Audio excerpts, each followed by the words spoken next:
తెలుసుకోరో తెలుసా? Crypto currency అంటే ఏందో దేని వల్ల తెలుసుకోరంటే బిట్ కాయిన్, ఇథీరియం కాయిన్ వల్ల కాదు, ఓన్లీ కిబో కాయిన్ వల్లే తెలుసుకోరు.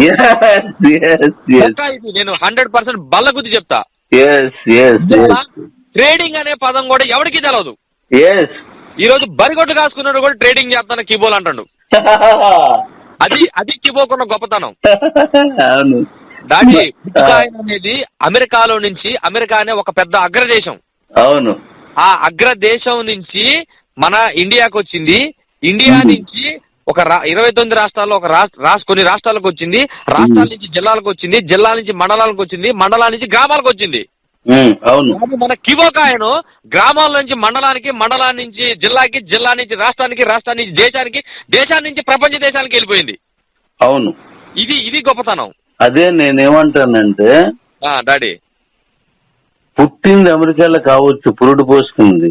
అవును డాడీ, అవును. దాని విద్యాభ్యాసాలు నేర్పింది నా దేశం, భారతదేశం. అవును. నేర్పి విద్యాభ్యాసాలు నేర్పి ప్రయోగం చేసి తిరిగి అమెరికాకి పంపిస్తాను చూడు అంటున్నాను. నా కుటుంబ సభ్యులందరూ మీరు అంటున్నారు పంపించండి. అవును. దానికి విద్యాభ్యాసం నేర్పి ఇండియాలో, ఎందుకంటే ఎన్నో విద్యలకు పుట్టింది నా దేశం.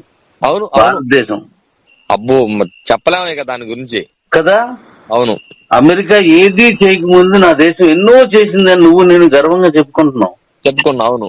మరి ఇప్పుడు మతాలు కులాలతో సంబంధం లేదు. నా దేశం భారతీయత అంతే. అంతే. భారతదేశం అంతే. ఇండియా కూడా కాదు నాది, భారతదేశం. అవును, అవును, అవును. నాది భారతదేశం, ఇండియా కాదు. వాయిస్లో కూడా చెప్పాను ఎన్నో సార్లు, భారతదేశం అనేవాడిని. అవును. ఇప్పుడు కాదు, 2 ఏళ్ల క్రితం నుంచి నేను అంటూనే ఉన్నాను అది. అవును డాడీ. అయితే నా భారతదేశం ఎన్నో విద్యాలకి నిలయం, విద్యాలయం ఇది. అవును. అలా నీ క్రిప్టోని కూడా నా దగ్గర పంపించు. నేను విద్యాభ్యాసాలు నేర్పించి, కొంచెం మాట్లాడడం నెత్తొస్తుంది. విద్యాభ్యాసాలు నేర్పి మళ్ళీ తిరిగి నీ దేశానికే, నా దేశంలో నేర్పించి, అదే కిబో కుర్రోడిని భారతీయ హక్కు కల్పించి, భారతీయ పౌరసత్వం ఇప్పించి, నేను కిబో అనే పేరు పెట్టి నీకు పంపిస్తాను. That's all. Wonderful daddy. నేను పంపిస్తాను. దేశం అంతా నువ్వు చేసే, ప్రపంచం అంతా నేను పంపిస్తాను, నువ్వు కాదు. అంతే డాడీ. అది Kibo. That is Kibo. So Kibo అసలు ఇక దాని గురించి మాట్లాడుకోవడం లేవు డాడీ. ఈ రోజు అసలు పల్లెటూరులో ట్రేడింగ్ అంటే ఎవరికి తెలవదు. జస్ట్ కిబో ద్వారా ట్రేడింగ్ తెలిసింది. అవును. ఈ రోజు నేను వాట్సాప్ పెట్టిన, స్టేటస్ లో పెట్టిన, ఆల్రెడీ నాకు మెసేజ్ వస్తున్నాను మీతో మాట్లాడుతుంటే. ఆగదు, మొదలైంది అంతే. అసలు ఆగదు అది. ఇప్పుడు మొత్తం రేపటి నుంచి చూడండి ఎట్టుండదు దందా మొత్తం నాది. అరే నాయన నాకు చెప్పు మీతో ఫోన్ లో మాట్లాడుతున్న ఎంగేజ్ వస్తుందా? అవును. నేను మనుగురు నుంచి ఒక కస్టమర్ ఫోన్ చేస్తే వాడితో మాట్లాడుతూనే ఉన్నా. తర్వాత చేస్తాను మీ మనోడు ఫోన్ ఆపా. ఓకే. అంటే వ్యవస్థ ఆగదిగా. అవును. రూపాయి వస్తుందంటే ఎవడు ఆగడ్డాడే. అంతే డాడీ. నేను అందుకే ఒక మాట చెప్తుంటాను, మళ్ళీ టాపిక్ డైవర్ట్ అవుతున్నాం మనం. చెప్పండి డాడీ. డబ్బులు వస్తే అంటే ఈ జనాలందరూ నన్ను పొగుడున్నోళ్ళు, నన్ను పూజిస్తానన్నోళ్ళు ఈ రోజు నిన్ను తిడుతున్నారు డాడీ అని నీలాంటి వీరాభిమానులు, కిబో వీరాభిమాని నాకు చెప్పినప్పుడు నేనేం చెప్పానంటే, సగటు మనిషాడు. అంటే నీ కోపం రాదా అనే మాట చెప్పాను. అవును. ఆడు నా పిల్లలు రా, సగటు మనిషాడు, పెడితే తింటాడు, పెట్టకపోతే తిడతాడు. ఎందుకు? తిండికి అలవాటు అయిపోయాడు. కిబోలో తిండికి అలవాటు అయిపోయాడు. వాడికి 4 రోజులు ఇవ్వకపోయేసరికల్లా కోపం వస్తుంది. మీ నాన్న ఎన్నాలో పెట్టి ఒక రోజు తిండట్టపోయి 4 రోజులు తిండట్టపోతే తండ్రి కూడా నన్ను పెంచాడు, పుట్టించాడని ఉండి కూడా తిడతారు మీరు. అవును. మరి నన్ను తిట్టడంలో తప్పే ఉంది? తప్పేం లేదు. నేను అది తీసుకోను. పాజిటివ్ తప్ప నా దగ్గర నెగిటివ్ ఉండదు. అవును. అవును. ప్రేమించడం తప్ప నాకు దేశించడం రాదు. తెలుసు డాడీ మీ మంచితనం మనసు నాకు. శత్రువుని కూడా నేను ప్రేమించడం తప్ప ఇంకోటి చేయలేను. అవును. అవును డాడీ. ఓకే.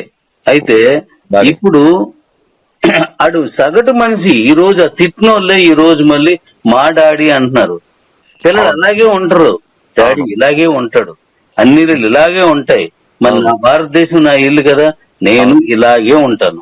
అంతే. నా కుటుంబం ఇలాగే ఉంటది. మీరు నన్ను తిట్టిన ఎన్నైనా నేను ఇలాగే ఉంటాను అని చెప్పినాడు. అంతే అది. అవును డాడీ. ఇప్పుడు మనం రేపు మీటింగ్ పెడుతున్నాం కదా ఇక్కడ వచ్చే నెలలోను. అవును. వరల్డ్ ప్రపంచం మొత్తానికి కిబో ఏంటి, నెక్స్ట్ మనం కే ఎక్స్చేంజ్ ద్వారా ప్రపంచ దేశాల్లో ఉన్న 35 ఎక్స్చేంజ్లు నువ్వు అక్కడ లాంచ్ చేస్తున్నావురా. మామూలుగా వండరేగా దాన్ని లాంచ్ చేస్తున్నాం. మీరు కంగారు పడుతున్నారు. కంగారు పడకండి అని చెప్పాను నేను. మీరా నేను కంగారు పడలేను. అవును అవును అవును. అమ్మ అన్నం వండుతున్నప్పుడు కుర్రోడు వచ్చి డాడీ అమ్మ ఆకలేస్తుంది, అమ్మ ఆకలేస్తుంది, అమ్మ ఆకలేస్తుంది అని అంటాడు. ఓకే, అవును. అమ్మ ఏం చెప్తుంది, ఉండరా నాన్న అయిపోయిందిరా అంటూ వంట చేస్తుంది. అవును.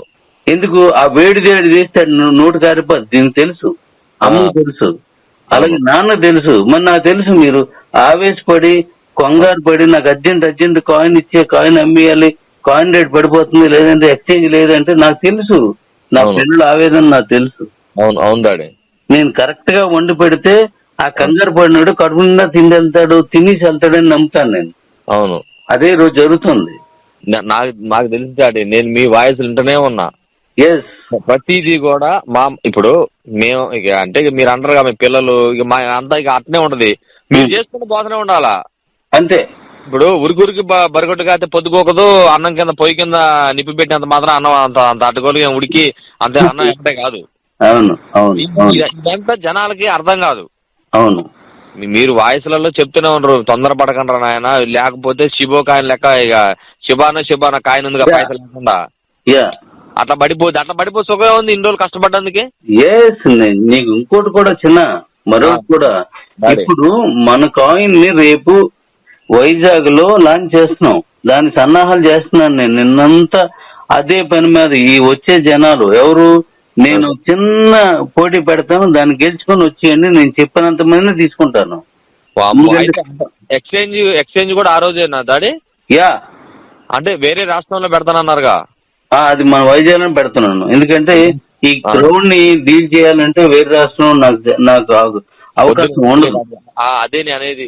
నీలాంటి వాళ్ళందరూ నాకు చెప్పింది ఏంటి, డాడీ నువ్వు ఉన్న చోట పెట్టి మేము వస్తాం, నువ్వు ఎక్కడికి వెళ్ళదు డాడీ అని చెప్పేసి నన్ను దెబ్బలాడుతున్నారు. అదే డాడీ, ఇప్పుడు మీరు ఎక్కడో వేరే రాష్ట్రం పోతే అక్కడ మాకు లాంగ్వేజ్ తెలవదు, ఇబ్బంది అయింది, మంచి ఏదో చెడు తెలవదు మనకి. అవును.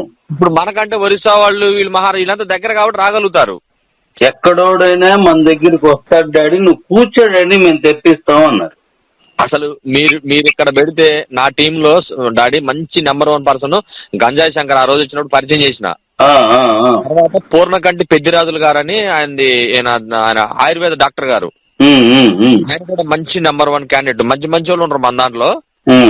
పెద్దిరాజు గారు, శంకర్ గారు, మేమందరం మంచి లీడర్స్ అనమాట. ఆ రోజు శంకర్ వచ్చిండే కానీ ఇక రాజు గారు రాలేకపోయిండు, కొంచెం ఏదో వైద్యం ఉండి ఏదో పేషెంట్స్ ఉండి.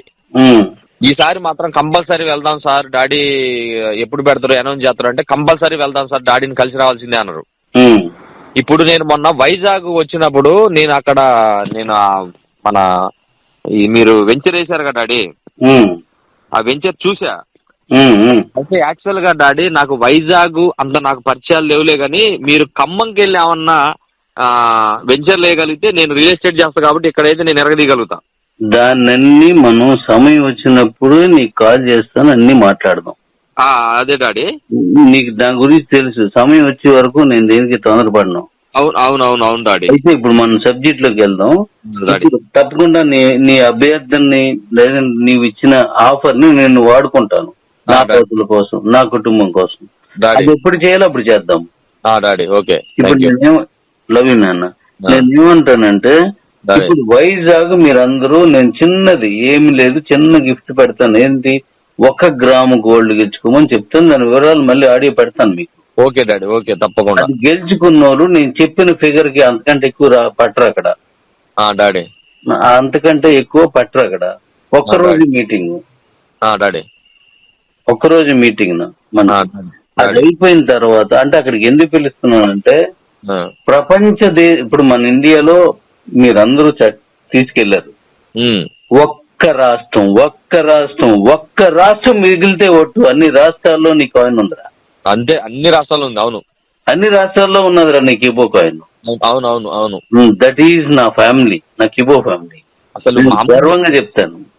అసలు ఇంత కుటుంబాన్ని అసలు మీరు ఓన్ చేసుకోరంటే మామూలు డాడీ కాదు డాడీ మీరు. నిజంగా ఇప్పుడు ఒక వ్యక్తి ఇంత అంటే అమ్మో నాటే జోక్ డాడీ.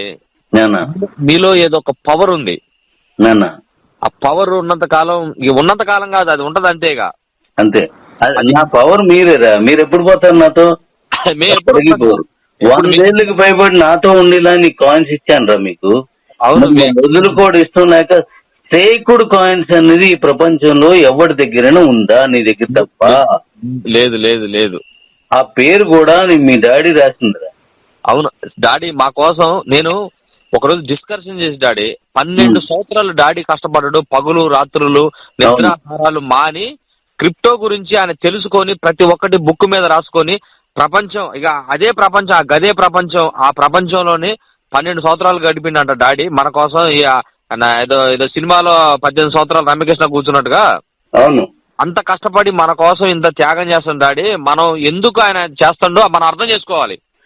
నువ్వు అన్ని మాట కొనసాగింపుగా నేను ఏదో ఒక రోజుని మీకు ఎవరికి ఇంట్రెస్ట్ ఉన్నదో నేనున్న ఇంట్లోకి ఆ చుట్టుపక్కల ఉన్న వాళ్ళ దగ్గరికి మీరు వచ్చి ఎంక్వైరీ చేసుకోవడానికి అవకాశం ఇస్తాను. అసలు నేను ఆ ఇంట్లో ఉన్నానో లేదో మీ ఆయన ఎక్కడికైనా పోయాడని అడిగారు ఇక్కడ అందరూ. అది మరి చూడండి.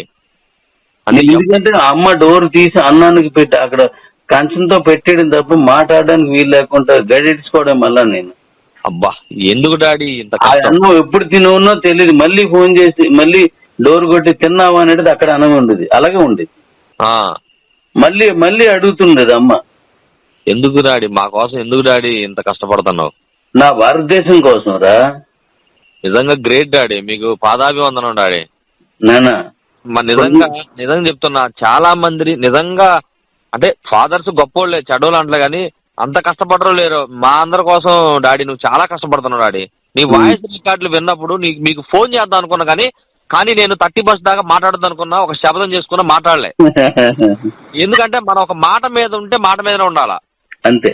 ఎందుకంటే అప్పుడు బీభత్సంగా బిజినెస్ జరుగుతున్నప్పుడు మనం డిస్టర్బ్ చేయడం ఇష్టం లేదు. మీరు నమ్మండి డాడీ, నేను నైట్ పూట ఖమ్మం పోయి బిజినెస్ ప్లాన్ చెప్పి కిబో ప్లాన్ చెప్పి ఐడీలు వేసి వస్తుంటే అర్ధరాత్రి 12 టిఫిన్ చేయడానికి టిఫిన్ దొరకపోయేది నాకు. వర్షం వస్తుంటే పంచర్ పడితే 5 కిలోమీటర్లు నెట్టుకొని పోయిన రోజులు ఉన్నాయి డాడీ. ఎవరికి తెలుసు ఇవన్నీ? నాకు తెలుసు. అవును అవును. నాకు బండి గిఫ్ట్ వచ్చినప్పుడు ఆ సంతోషం నేను తీసుకున్నా. నాకు సేలబుల్ కాయిన్స్ వచ్చినప్పుడు బ్యాంకులో డబ్బులు పడ్డప్పుడు నేను ఆనందపడ్డా. అవును. అది కష్టం డాడీ. అవును.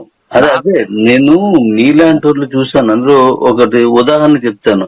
మనుగురు రాజు, నువ్వు మనుగురు అన్నావు కదా, ఉన్నాడు కదా, రాత్రి 2 గంటలకి చలికాలంలో ఇలాంటి చలికాలంలోనే జాన్యువరి నెలలో అనుకుంటాను, మహోమునికి సాలువ కట్టేసుకొని ఒంటి పైన కోట వేసుకొని కళ్ళద్దాలు పెట్టేసుకొని ఆడు నా కాలు ఎత్తితే వీడియో కాల్ చేశాను నేను. ఆడు వస్తున్నాడని తెలిసి ఆడు కాల్ చేస్తే సౌండ్ వస్తుంది, ఏది ఎక్కడ ఉన్నాడని వీడియో కాల్ చేశాను.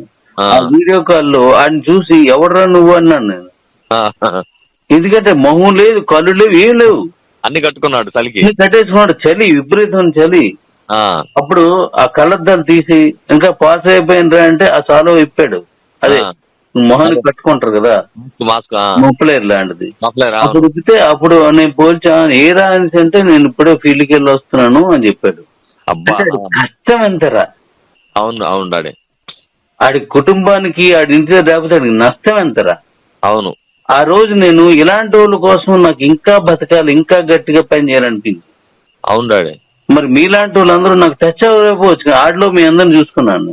నిజం డాడీ, మీకు చెప్పుకోవాలి. ఈ రోజు చెప్తున్నా నేను, ఆ రోజు పంచర్ పడ్డప్పుడు నేను ఎంత బాధపడ్డా. 5 కిలోమీటర్ బండి ఎట్టకొచ్చిన నేను నైట్ పూట వస్తుంటే కారోడు లారీ వాళ్ళు మీదకి వచ్చిన రోజులు కూడా ఉన్నాయి. నేను ఫీల్డ్ పోయేటప్పుడు నేను అప్పుడు అన్నా, డాడీ మన దాంట్లో ఏమన్నా ఇన్సూరెన్స్ లాంటిదో లేకపోతే హెల్త్ సంబంధించినదో పెట్టండి అని మీకు. ఎందుకంటే నాకు ఈ సందర్భం జరిగింది కాబట్టి మీకు పెట్టా.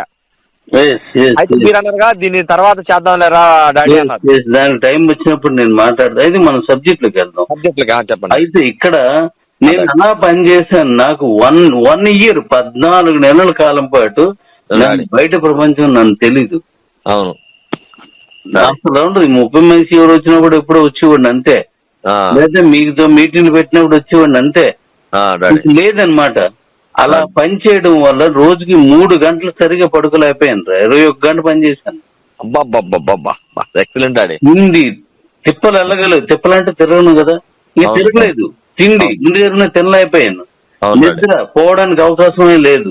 అవును. అలా చేయడం వల్ల బీపీ పెరిగిపోయి నాకు ఈ పక్షవాతం వచ్చింది. అవును డాడీ. కానీ వచ్చిన రోజు కూడా నేను ఏడ్చింది కానీ, బాధపడింది కానీ, భయపడింది కానీ లేదు.